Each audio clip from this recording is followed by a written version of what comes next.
Genesis chapter 46.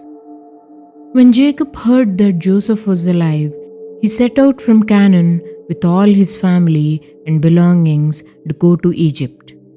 On the way, he stopped at Beersheba and offered sacrifices to God. That night, God spoke to him in a vision. Jacob, do not be afraid to go down to Egypt. I will go with you there, and I will bring you back again. And Joseph's own hands will close your eyes. With this assurance, Jacob continued his journey.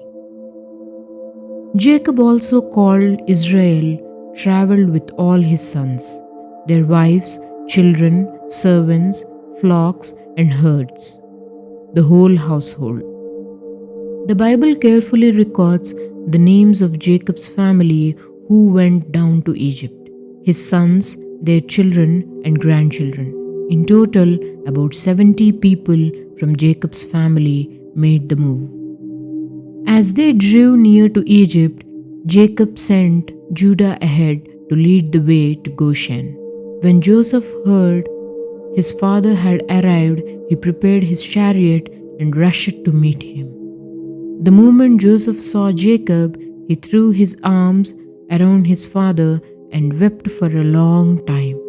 Jacob said, "Now I am ready to die, since I have seen for myself that you are still alive." Jacob told his brothers and his father's household that he would go to Pharaoh and explain their arrival. He instructed them to say they were shepherds who raised livestock because Egyptians disliked shepherds.